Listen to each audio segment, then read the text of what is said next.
Bonjour à toutes et à tous, nous sommes en direct du GITEX Africa 2026 et particulièrement nous sommes en direct du stand de l'OSIM qu'on ne présente plus, une grande association qui est dans le secteur de la tech depuis plus que 33 ans. Donc ça nous fait vraiment plaisir de recevoir deux éminents vice-présidents qui sont aussi les responsables d'un grand club au sein de l'OSIM, un club Osmose orienté vers le cloud. J'ai le plaisir d'avoir avec moi Aziz et Hafid. Et donc ma première question c'est: de quoi s'agit-il dans ce club cloud? C'est Aziz. Alors, le club cloud, ou le cloud plus exactement, donc aujourd'hui on sait tous que le cloud n'est plus une option, c'est un levier structurant de transformation. Et au Maroc, nous avons un cadre réglementaire qui évolue, une offre locale qui se structure avec la présence d'hyperscalers au Maroc, avec différents acteurs qui s'installent au Maroc, qui offrent plusieurs services au Maroc. Et puis nos entreprises, nos adhérents qui souhaitent accélérer leur transformation. Mais avec tout cela, il y a des questions, des hésitations, des incertitudes. Est-ce qu'on y va? On n'y va pas. Et donc l'idée, c'était de créer ce club pour partager entre les membres de l'association, pour répondre à ces enjeux-là et voilà, travailler ensemble pour démystifier ces éléments-là autour du cloud. Alors tu l'as bien dit, Aziz, c'est un sujet qui est quand même structurant et qui est aussi important. Je sais que vous avez un nouveau mandat qui porte sur Bold, Brave and Forward, et dont deux axes majeurs qui sont la cybersécurité et l'IA. Et je pense que le sujet du cloud, il est quand même très important. J'aimerais poser la question à Hafid sur les perspectives justement dans ce mandat. Qu'est-ce qu'il y a lieu de faire? Sur quoi vous allez travailler? Et qu'est-ce qui est retenu comme option? Alors, comme a expliqué Aziz, le move to cloud est une fatalité.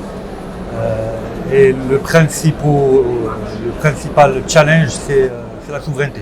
Quand on dit souveraineté du cloud, il y a trois types, on va essayer de les détailler. Il y a la souveraineté des données, où est-ce qu'ils sont logés au Maroc. Et là, le Maroc commence avec des data centers souverains. Je donne l'exemple de celui bâti par l'UM6P en collaboration avec l'OCP. Et il y en a d'autres, les télécoms en ont fait aussi. La deuxième partie de souveraineté, c'est la partie juridique. Et là, l'une des perspectives qu'on doit élaborer au sein du club, c'est une discussion avec la DGSSI et pour un petit peu démystifier les décrets gérant le cloud au Maroc, démystifier la directive nationale des systèmes d'information établie par le gouvernement et voir comment essayer de la simplifier et au commun du mortel. Voilà, la troisième partie, c'est l'onboarding des sociétés. Il y a des sociétés qui sont un petit peu réticentes par rapport au passage au cloud. Nous, on sait que parfois, quelques clouds sont plus sécurisés que nos propres data centers. Alors, il faut faire la part des choses. Je donne un exemple qui est concret, qui est géré par la DGSSI, qui a un petit peu sous sa tutelle spécifié quelques établissements marocains, notamment les administrations, les finances, les administrations publiques, les finances, la santé, le transport et plusieurs établissements qu'elle a spécifié de IIV, institution importante vitale, et pour laquelle elle doit s'aligner aux clauses notamment de la DNSSI.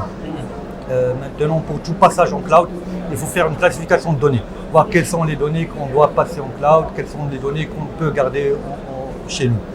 La troisième partie, c'est la partie, on parle toujours de la partie souveraineté, la partie des données qui sont au Maroc, la partie juridique, il y a la partie technologique. Et ça, bon, malheureusement et heureusement, on est toujours à la merci des hyperscalers. C'est eux qui détiennent toujours la technologie. Il y en a ceux qui commencent à s'installer au Maroc. L'objectif étant d'avoir un mix, d'avoir la partie commerciale qui peut aller sur les clouds des hyperscalers et nous on monte en puissance avec nos technologies actuelles. Et il y a la partie qui doit rester chez nous pour l'instant, le temps qu'on... Maintenant il doit y avoir un accompagnement technologique au Maroc pour accompagner le cloud. Il n'y a pas que le cloud, mais toute la partie technologique derrière qui doit avancer au même pas. Et malheureusement, on marche à deux vitesses actuellement. Donc j'imagine que c'est un grand chantier il y a de belles perspectives et je pense que ce mandat serait aussi un mandat où il va y avoir, si j'ai bien compris, de la sensibilisation, de l'onboarding, de la mobilisation. Ce qui me tend une perche pour poser la question à Aziz. Dans des sujets comme ça, on a certainement besoin d'experts, de ressources. Est-ce que vous avez aujourd'hui les effectifs qu'il faut, ou là, ça sera l'occasion aussi d'avoir d'autres avec vous pour travailler sur ce sujet? Écoutez, l'OSIM, fidèle à son ADN, c'est une plateforme d'échange. Donc, nous, à travers le club, on va certainement mobiliser des experts de nos partenaires. Mais on a besoin aussi de nos adhérents qui partagent, qui soient dans le retour d'expérience, d'échange de bonnes pratiques, pour qu'on avance tous ensemble. Parce que si ces plateformes-là qui s'installent au Maroc ont besoin de nous tous pour upgrader le niveau au niveau Maroc. On va pas y aller chacun de son côté, il faut qu'on y aille tous ensemble. Donc c'est un appel à action à tous nos adhérents de nous rejoindre dans ce club-là pour échanger, et aussi être force de proposition, avoir aussi un poids. C'est aussi le rôle de l'OSIM de représenter tous les utilisateurs des systèmes d'information au Maroc. Et donc ensemble, notre voix va compter auprès de ces partenaires, de ces fournisseurs de ces services-là. Donc comme j'ai dit, c'est un call to action pour rejoindre le club et avancer ensemble sur ce sujet-là.